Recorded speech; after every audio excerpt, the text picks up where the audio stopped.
ముందుగా మీడియా మిత్రులందరికీ మనందరూ సుపరిచితమే. మరి మీడియా ఎలక్ట్రానిక్ మీడియా మిత్రులందరికీ నమస్కారం తెలియజేస్తూ ముఖ్యంగా మరి ఈరోజు ఈ మీడియా ముందుకు రావడానికి కారణం ఈ కార్యక్రమానికి వచ్చిన పెద్దలు మరి అఖిల భారత పద్మశాలి పురోగతి సంఘం అధ్యక్షుడు గౌరవ అధ్యక్షుడు ఆంజనేయ స్వామి గారు, మరి చేనేత నాయకులు పెద్దలు మరి నల్ల రామారావు గారు, అలాగే ఆ సొసైటీ అధ్యక్షుడు మరి రాజు గారు, మరి జిల్లా అధ్యక్షుడు మరి పెనుగొండ శ్రీని గారు, అలాగే మరి పేరు పేరున సొసైటీ మొగారి మరి గంటేపల్లి, అలాగే ఈ పక్కన మొలకొండ, ఈ చుట్టుపక్కల ఉన్న చేనేత సహకార సంఘాలు మరి అధ్యక్షులందరూ ఈ కార్యక్రమం అటెండ్ జరిగింది. ముఖ్యంగా దీని ఉద్దేశం, ఈ రోజు మీ ముందుకు రావడానికి ముఖ్య ఉద్దేశం రాష్ట్ర వ్యాప్తంగా చేనేత పరిశ్రమ తీవ్ర సంక్షోభంలో ఉందనే ఉద్దేశంతో మీ ముందుకు రావడం జరిగింది. మరి ఈరోజు ఎన్ని ప్రభుత్వాలు మారినా సరే చేనేత పరిశ్రమని పట్టించుకునే నాలుగే కొరమైన పరిస్థితి ఉందని ఈ మీడియా ముఖం మీకు తెలియజేస్తా ఉన్నాను. ఎందుకంటే ప్రభుత్వాలు మారుతా ఉన్నాయి, పోరాటాలు కురిపిస్తా ఉంటారు, కానీ చేనేతలు పట్టించుకునే నాయకుడే దాఖలు లేవని ఈ కార్యక్రమం ద్వారా తెలియజేస్తా ఉన్నాను. మరి ఈరోజు మరి చూస్తూ ఉంటే రైతాంగం ద్వారా అతిపెద్ద పరిశ్రమ చేనేత పరిశ్రమ. రాష్ట్ర వ్యాప్తంగా దేశవ్యాప్తంగా రైతాంగం ద్వారా అతిపెద్ద పరిశ్రమ చేనేత పరిశ్రమ. రైతాంగానికి వేల కోట్ల రూపాయలు నిధులు విడుదల చేస్తూ ఉంటారు, కానీ చేనేత పరిశ్రమకి 100 కోట్లు కూడా మరి పెట్టే పరిస్థితి లేదు. ఎందుకంటే ఈ రోజు చేనేత సొసైటీలు మరుగుపడిపోయే పరిస్థితి ఉంది. ఎందుకయ్యా అంటే చేనేత సహకార సంఘాలకు ఏదైతేనేమి ఆప్కో అయితేనేమి, పావల వడ్డీ అయితేనేమి, స్నిప్ ఫండ్ అయితేనేమి, 30% రిబేట్ అయితేనేమి సుమారు 200 కోట్ల రూపాయలు మరి ప్రభుత్వాల నుంచి చేనేత సహకార సంఘాలకు రావాల్సిన బకాయిలు ఇప్పటి వరకు కూడా విడుదల చేయలేని పరిస్థితి ఉంది. దీని ద్వారా చేనేత రంగం పుట్టుబడే పరిస్థితి ఉందని చాలా భయాందోళనలో ఉన్నాం చేనేత కార్మికులు, చేనేత కళాకారులు. తద్వారా ఈ రోజు మరి సుమారు ఆప్కో నుంచి మొత్తం 200 కోట్ల రూపాయలు బకాయిలు ఉన్నాయి. అంతేకాదు ముఖ్యంగా చేనేత సహకార సంఘాలకు సుమారు 12-13 సంవత్సరాల బట్టి ఎన్నికలు లేవు. ఏదైనా సరే ఒక వ్యవస్థ నడాలంటే ఒక పాలకవర్గం ఉండాలి. ఆ పాలకవర్గం లేని పరిస్థితుల్లో ఇవాళ 12 సంవత్సరాలు బట్టి చేనేత సహకార సంఘాలకు ఎన్నికలు జరిపించిన దాఖలాలు లేవు. ముఖ్యంగా ఈ రాష్ట్రంలో చేనేత సహకార సంఘాలకు ఎన్నికలు జరిపించాలని ప్రధాన డిమాండ్ గా మరి మీ ముందుకు రావడం జరిగింది. అంతేకాదు అనేక సమస్యలు ఉన్నాయి. ఈరోజు చేనేతలకు మరి ఏదేమైనా ఉన్నది, ఏదేమైనా చేనేతకు స్వర్ణయుగం ఉన్నది అంటే ఎన్టీ రామారావు గారి టైంలో జనతా వస్త్రం ప్రవేశపెట్టి చేనేతకు మరి కాస్త ఊతం ఇచ్చిన పరిస్థితి ఉంది. ఆ తద్వారా తర్వాత చేనేత కంటే బడ్డికాలమే ఉంది తప్ప మంచి పరిస్థితి అనేది ఏ రోజు లేదని ఈ మీడియా ముఖం ద్వారా మీ మీడియా ముఖం ద్వారా తెలియజేస్తా ఉన్నాం. ముఖ్యంగా సోదరులారా, మీరు చేయవలసింది చేనేత సహకార సంఘాలకు ముఖ్యంగా లక్ష్యం పెట్టాలి. అంతేకాదు రుణాలు వెంటనే మరి బకాయిలు వెంటనే విడుదల చేయాలి. చేనేత రంగానికి ఆపుకోవడానికి వెంటనే బకాయిలు విడుదల చేస్తే తద్వారా చేనేత సహకార సంఘాలకు కొంచెం ఊతం ఇచ్చినట్టు ఉంటుందని ఈ మీడియా ద్వారా తెలియజేస్తా ఉన్నాను. అంతేకాదు గత ప్రభుత్వంలో చేనేత కార్మికుడికి ప్రతి కార్మికుడికి 24,000 రూపాయలు వేతనం వేసుకొని ఒక పథకం ప్రవేశపెట్టడం జరిగింది. ఈవేళ మరి తెలుగుదేశం ప్రభుత్వం, కూటమి ప్రభుత్వం వచ్చి మరి 24,000 కాదు ఒక 1,000 రూపాయలు వేసి 25,000 ప్రకటించడం జరిగింది. కానీ ఇప్పటి వరకు కూడా రిలీజ్ చేసిన పరిస్థితి లేదు. అంటే ఇప్పటికి 2 దఫాలు చేనేత కార్మికుడికి 24,000, 25,000 చొప్పున పడవలసిన మరి ఆ పథకం మరి ఇప్పటి వరకు కూడా ముందుకు రాలేదు. అంతేకాదు చేనేత మరి కార్మికుడికి మరి మర్మంకానికి 500 యూనిట్లు, చేనేత మగ్గానికి 200 యూనిట్లు మరి చంద్రబాబు నాయుడు గారు కూటమి ప్రభుత్వం ప్రవేశపెట్టడం జరిగింది. అది కూడా జీవో ఇచ్చారు తప్ప ఇప్పటి వరకు కూడా మరి అమలయ్యే పరిస్థితి లేదు.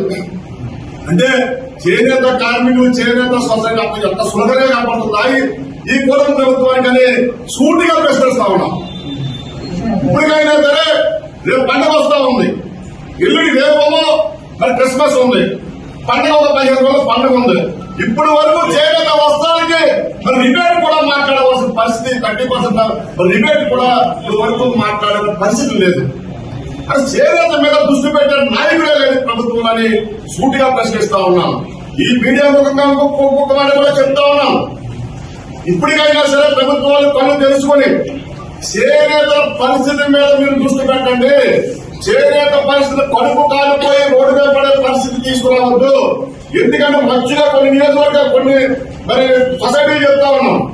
మరి మన బాబాసాహెబ్ అంబేద్కర్ కోనసీమ జిల్లాలో అంగళ సొసైటీ ఉంది, అక్కడ సుమారు 3 కోట్ల రూపాయల బకాయిలు ఉన్నాయి. అంగళ సొసైటీ ఇవాళ కూడా 6 నెలలు బట్టి వాళ్ళకి మజూరులు లేక వాళ్ళు ఇబ్బందులు పడుతూ ఉన్నారు. అంతేకాదు అదే జిల్లాలో అత్తంపల్లి సొసైటీలో సుమారు సంవత్సరం బట్టి వాళ్ళకి మజూరీలు లేవు, వాళ్ళు కూడా నేత ఆగిపోయిన పరిస్థితి ఉంది. మరి కనీసం అధికారుల నిర్లక్ష్యమా, మరి ప్రభుత్వాల నిర్లక్ష్యమా?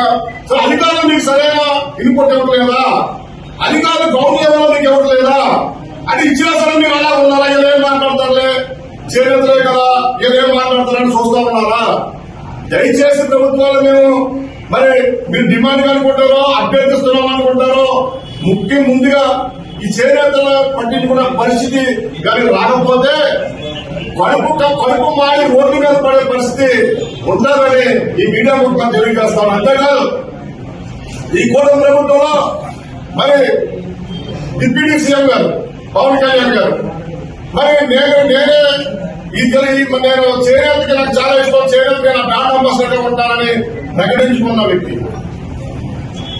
అదే మరి అదృష్టవశాత్తు మన జిల్లాలో కాకినాడ జిల్లాలో ఆయన మంత్రిగా కూడా చేస్తున్నారు. మరి అదే పిఠాపురం కాన్స్టిట్యున్సీలో చూసుకుంటూ ఉంటే చేనేతలు ఎక్కువ ఉన్న నియోజకవర్గం. అక్కడ కొలపలో ఉండే, చెందుర్తో ఉండే, చేపల్లో ఉండే, తాడిపత్రం ఉండే, దుర్గాలో ఉండే అన్ని సొసైటీలు కూడా చేనేత వ్యవస్థ ఆధారంగా ఉన్నాయి. మరి ఈ చేనేత కనపడలేదా పవన్ కళ్యాణ్ గారు కానీ మీడియా ముఖ్యంగా తెలియజేస్తా ఉన్నాను.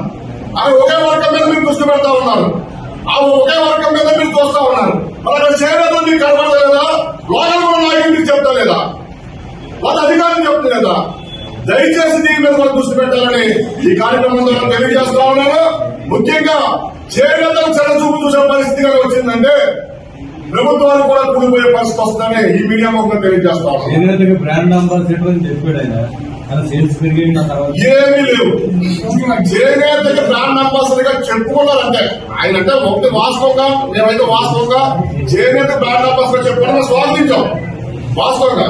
అంటే అక్కడ చెప్పుకున్నారు తప్ప తర్వాత అయితే ఆ ప్రమేయం ఏమీ లేదు. కానీ మేము అనేది ఏంటంటే ఇప్పుడు పిఠాపురం కాన్స్టిట్యున్సీ పిఠాపురం నియోజకవర్గం ఉంది. అత్యధికంగా ఈ జిల్లాలో ఉమ్మడి తూర్పుగా అత్యధికంగా పిఠాపురం నియోజకవర్గం 35,000-40,000 మంది చేనేత కార్మికులు, చేనేత కారణాలు, చేనేత కులాలు ఉన్నాం. మరి ఈ వ్యవస్థ కనపడతలేదా? మరి దీన్ని కూడా దృష్టిలో పెట్టుకోవాలి కదా. అటు మత్స్యకారులమే పెట్టాం, మత్స్యకారులు బీసీ సామాజిక వర్గం నేను బీసీ సంఘం అధ్యక్షుడు సంతోషం కాదనలేదు, మత్స్యకారులమే పెడదాం. అదే కాదు కదా, అటు చేనేతలు కూడా ఉన్నాయి కదా, కడుపు పండిపోయి ఉంది కదా. మరి మీరు కూడా ప్రభుత్వంతో మాట్లాడి చేనేతకు ఏం చేయాలి? మరి వాళ్ళు ఇప్పుడు వరకు కనీసం అర్థం లేదు.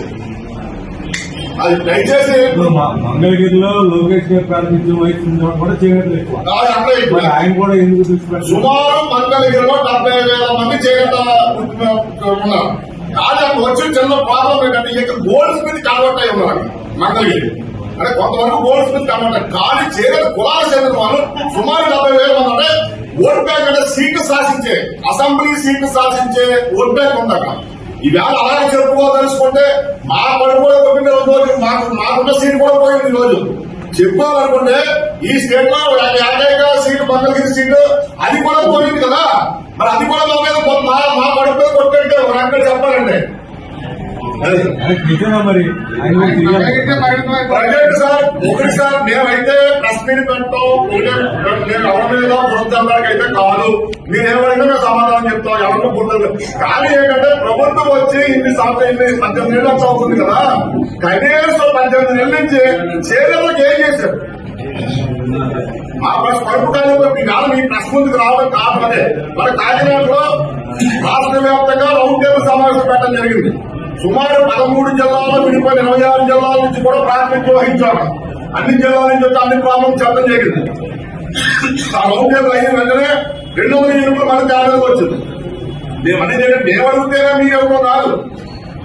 ఇది ప్రభుత్వంలో భారతదేశంలో ఇది ఒక చేరేది అనేది ఒక అంశం. ఇది కళావృత్తి. ఈ వృత్తిని కాపాడకపోవడం వల్ల రాను ఈ ప్రభుత్వాలు కానీ ఏ ప్రభుత్వాలు కూడా మనకు అన్యాయం చేస్తే దానికి ఇబ్బందులు ఎదుర్కొనే పరిస్థితి వస్తుందని కూడా ఈ మీడియా ముఖ్యంగా తెలియజేస్తా ఉన్నాం.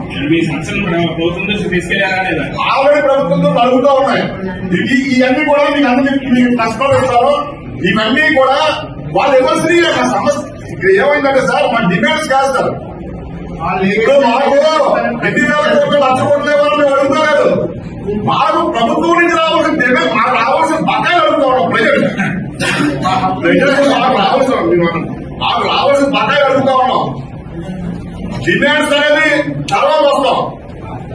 ఈవేళ రైతాంగానికి 1,000 కోట్లు రుణమాఫీ చేస్తా ఉన్నారు. 1,000 కోట్లు వాళ్ళకి రిలీజ్ చేస్తా ఉన్నారు. ఏ కేవలం 5,000 కోట్లు రిలీజ్ చేయలేదా ప్రతి సంవత్సరం? ప్రతి సంవత్సరం 5,000 కోట్లు రిలీజ్ చేస్తే కార్మికుడు బాగుంటాడు, సొసైటీ బాగుంటుంది, కార్మికుడు బాగుంటాడు, కార్మికుడు వాళ్ళ కుటుంబం బాగుంటుంది కదా. ఇవాళ అనంతపురం కడప ఆత్మహత్య కాదు, మన జిల్లాలో ఆత్మహత్య జరిగే పరిస్థితి వచ్చే పరిస్థితి. అందుకే మేము దయచేసి మీడియా ముందు రావడం జరిగింది. సార్ ఇప్పుడు పొలాల వారిగా కార్పొరేషన్ చేనేత కులాన్ని కూడా మీకు చేసే ముందు ఉంటుంది. ఆయన దృష్టిగానే తీసుకెళ్లారు సార్. చేనేత కార్పొరేషన్ సపరేట్ లేదు సార్. లాస్ట్ గవర్నమెంట్ లోనే కులాలను విడగొట్టేయడం జరిగింది. 199 కులాలను 56 కార్పొరేషన్ విడగొట్టడం జరిగింది. ఇలాగే చేనేతలో కూడా 4 కార్పొరేషన్ విడగొట్టడం జరిగింది. వీళ్ళందరికీ వృత్తిలో ఉన్న వాళ్ళు అందరికీ తెలుసున్నదే. చేనేత కార్పొరేషన్ చైర్మన్ లేకపోతే పద్మశాలి కార్పొరేషన్ చైర్మన్, జాబం కార్పొరేషన్ చేసే పనులు కాదు సార్. వీళ్ళు చెప్పినా సరే అక్కడికి వెళ్ళినప్పటికీ ఏమో సార్ మీకు తెలియదేం కాదు కదా. ఇది ఎవరో కూటమి ప్రభుత్వంలో చంద్రబాబు నాయుడు, లోకేష్ గారు, పవన్ కళ్యాణ్ గారు కలుసుకుంటే ఇది 5 రోజుల్లో పని. ఇది 5 రోజుల్లో పని. ఎంత బకాయిలు రావాలి మీకు? 200 కోట్ల సిలిండర్. మీరు పెద్ద మాట్లాడతారు. టోటల్గా 203, 204 కోట్ల రూపాయలు బకాయిలు ఉన్నాయి. నాకు రావాల్సిన బకాయిలు మొన్న 30% ఎంతో రిలీజ్ చేశారు ఆప్కో.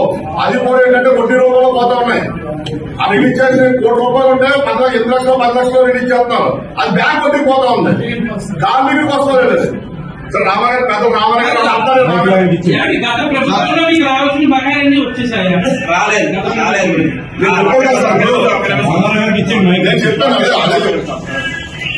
అందరికీ నమస్కారం.